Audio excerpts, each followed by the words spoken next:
일꾼을 부른다. 예수께서 모든 성과 촌에 두루 다니사 저희 회당에서 가르치시며 천국 복음을 전파하시며 모든 병과 모든 약한 것을 고치시니라. 무리를 보시고 민망히 여기시니 이는 저희가 목자 없는 양과 같이 고생하며 유리함이라. 이에 제자들에게 말씀하시기를 추수할 것은 많되 일꾼은 적으니 그러므로 추수하는 주인에게 청하여 추수할 일꾼을 보내어 주소서 하라 하시니라.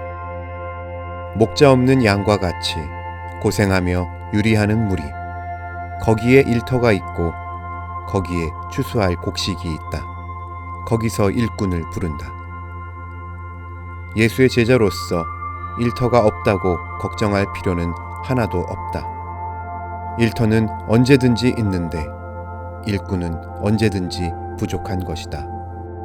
허물어진 조국은 지금 우리 크리스찬에게 도전하고 있다.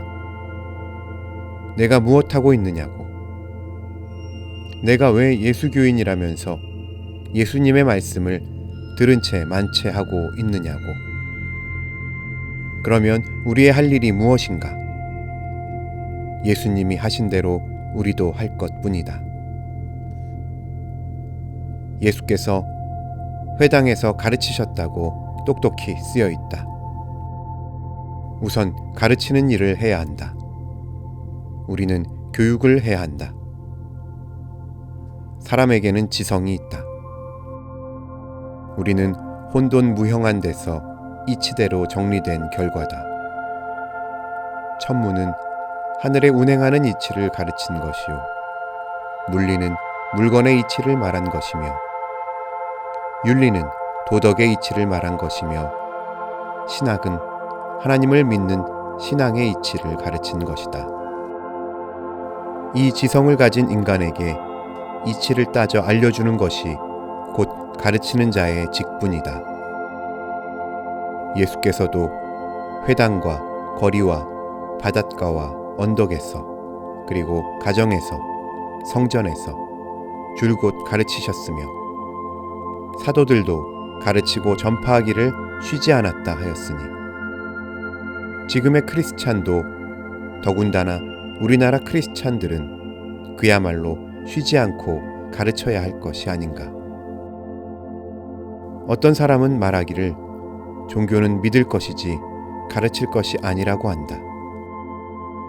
그러나 믿는다는 것도 믿을 이치가 있기에 믿는 것이요 이치에 전혀 닿지 않는 것을 덮어놓고 믿는 것이 아니다. 그 믿어야 할 이치와 믿는 도리를 쉬지 않고 가르치신 것이 예수님이며 사도들이었다. 학교라는 데는 성심으로 가르치는 곳이다. 그런데 요새 얼빠진 교육자들은 메뚜기가 어떻게 생겼다는 둥, 지렁이가 무엇을 한다는 둥 하는 것은 가르치면서 창조주 하나님이 하신 일, 하시는 일은 가르치질 않는다.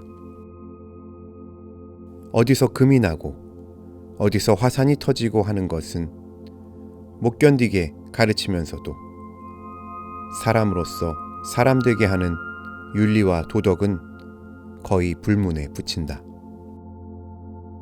사람이 원숭이의 후손이라는 것은 굉장한 진리인 듯이 떠들면서 사람이 원숭이 아닌 점, 그 신령한 영의 소유자로서의 인간 하나님의 자녀로서의 인간에 대하여는 자기 무지를 표명하고 있다.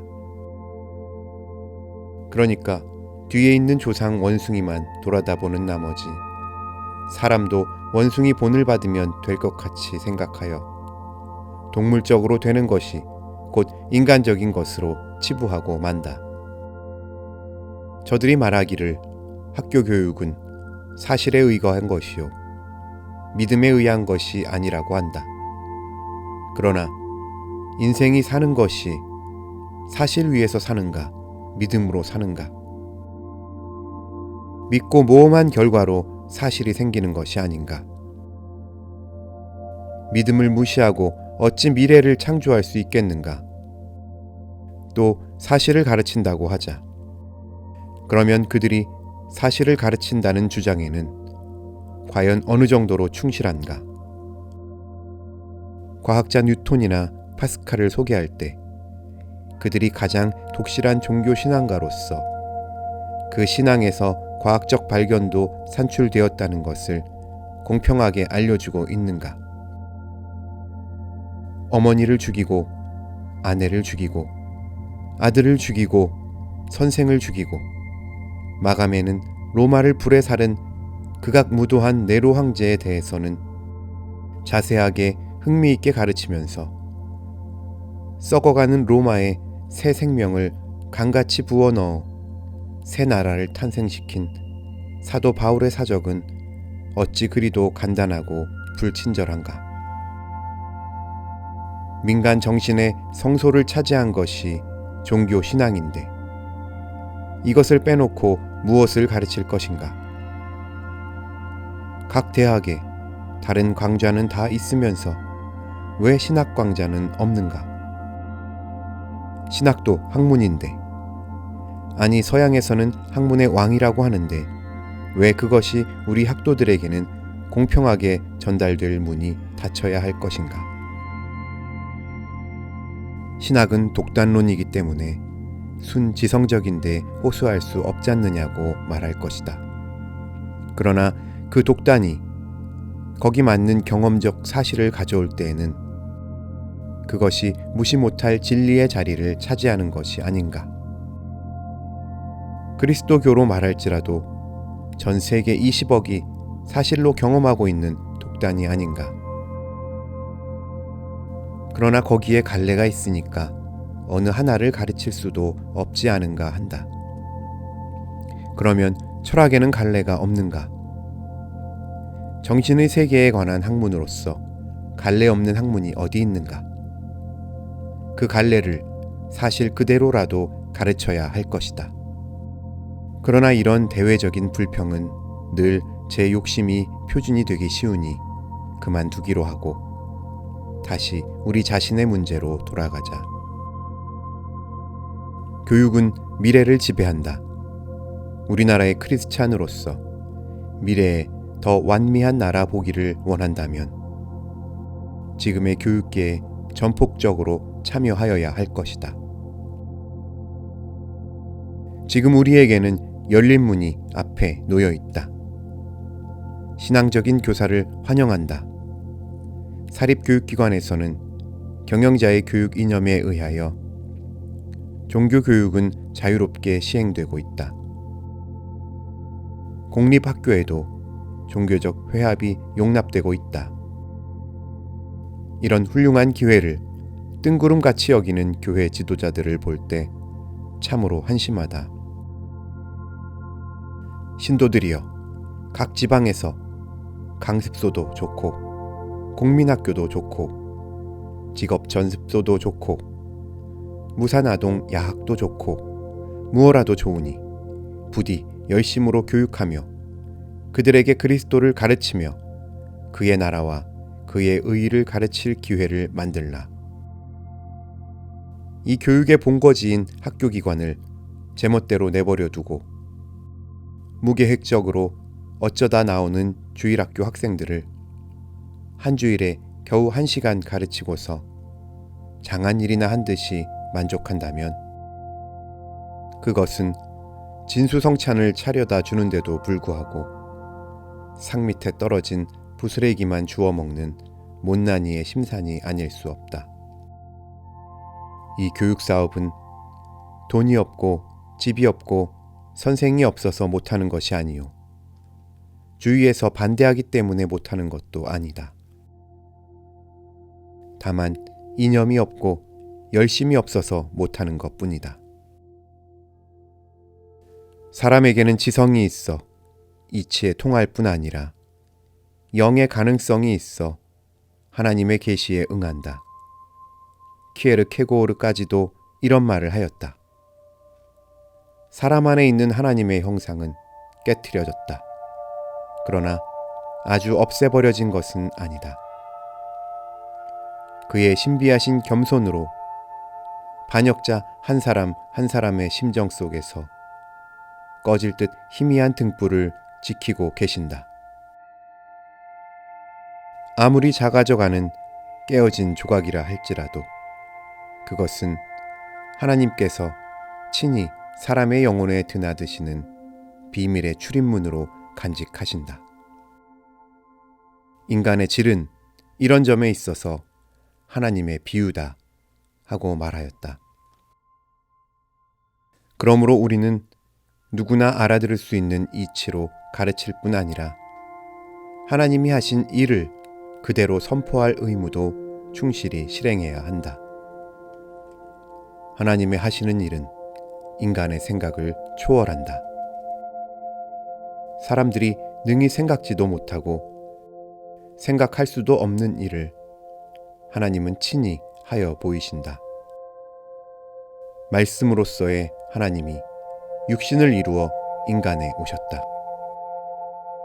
그가 십자가에서 우리의 죄를 대속하였다. 그가 부활하셔서 우리에게 영생이 왔다. 그가 승천하셔서 우리에게 영광이 있다. 그가 성신을 보내셔서 우리에게 성결이 있다. 그가 다시 오심으로 우리에게 심판과 완성이 있다.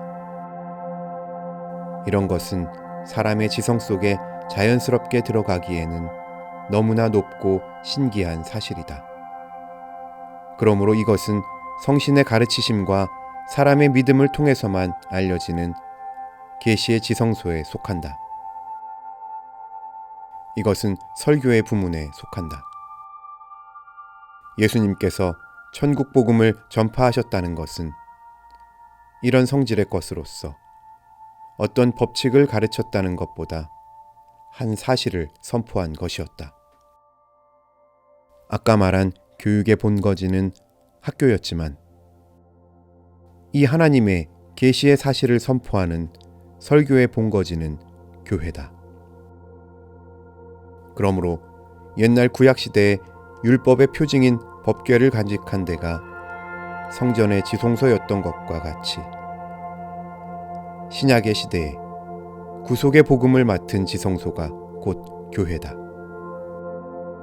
이것을 하나님이 권위로 선포하신 것이니만치 누구나 그 앞에 예배의 형식으로 듣고 결단해야 한다. 설교자는 하나님의 권위로 하나님의 말씀을 선포하는 것이며 설교자는 하나님의 증인으로 하나님이 그리스도 안에서 행하고 계신 장차 행할 일을 증거하는 것이다. 교회에는 제단이 있어 하나님께 물건과 몸과 마음을 바친다. 교회에는 또한 강단이 있어 하나님께로부터 말씀을 받는다. 그리고 기도가 있어 각 개인이 자유로 하나님께 직접 교제한다. 찬양이 있어 하나님의 은총을 찬송한다. 성도의 교제가 있어 하나님의 자녀된 자로서 사랑으로 사귄다. 거기서 이 거룩한 샘이 흘러넘쳐 거리에 흐르며 만국을 소성케 한다. 그러므로 교회만이 하나님의 직접적인 축복의 기관이며 구원의 샘터다. 정부도 반드시 이를 가져야 한다. 국회도 반드시 이를 가져야 한다. 군대도 반드시 이를 가져야 한다. 학교도 공장도 반드시 이를 가져야 한다. 각 가정에도 반드시 하나님의 제단이 있어야 한다. 예수께서 모든 병과 모든 약한 것을 고치시니라. 학교에서 가르치고 교회에서 복음을 전파하고 한다 할지라도 그것은 이 넓은 사회에 한 교두보를 설정한 데 불과하다. 거기서 전후좌우로 뻗쳐나가야 한다. 거기서 속속들이 숨어들어야 한다. 누룩같이 많은 가루를 변화시켜야 한다. 예수께서 병을 고치셨다는 것은 육신에 대한 그의 봉사다. 그리스도께서 말씀으로만이 아니라 육신으로 오셨다는 데서 구원의 첫 계단이 이루어진 것이다. 그는 몸으로 몸 가진 이웃들에게 봉사하였으며 몸으로 제물 삼아 만민 구속의 대원을 이루셨으며 몸으로 부활하여 생명의 승리를 실증하셨고 몸으로 승천하셨다가 몸으로 다시 오셔서 심판과 완성을 보이실 것을 약속하셨다. 우리의 이념이 몸으로 행해지고 우리의 사랑이 몸을 통하여 보여지는 때 비로소 진실한 것이 된다. 우리의 온갖 사회 문제는 몸에 봉사하는 것이 그 중심이 되어 있다. 천마디의 사랑의 설명이 한 가지 사람의 행동만 갖지 못하다. 물은 아래로 흐른다. 참 예배는 반드시 거리에서 그 열매를 맺는다. 온갖 선한 사업은 크리스찬에 맡아놓은 임무다. 우리가 이것을 행하면 너도 나도 나라도 민족도 사는 것이요. 우리가 그것을 안 하고 시종 게으른 종으로 지내면 다 함께 바깥 어두운 곳에서 이를 갈고 통곡할 것이다. 우리가 무엇을 할까? 신도여, 너무 궁색하게 묻고만 있지 말라. 추수할 것은 많은데 일꾼이 없어 걱정이 아니냐. 교회는 우리의 본체요. 교육과 사회사업은 우리의 두 팔과 두 다리다. 산 사람이거든 이 본체, 두 팔, 두 다리를 씩씩하게 놀려 일할 것이다. 일은 얼마든지 있다. 황폐한 조국은 일꾼을 부른다. 고생하고 유리하는 백성은 참된 목자와 교사와 사회사업가들을 눈이 헐도록 고대하고 있다. 제가 여기 있습니다 하고 대답할 의무는 옛날 이사야에게만 있는 것이 아니다.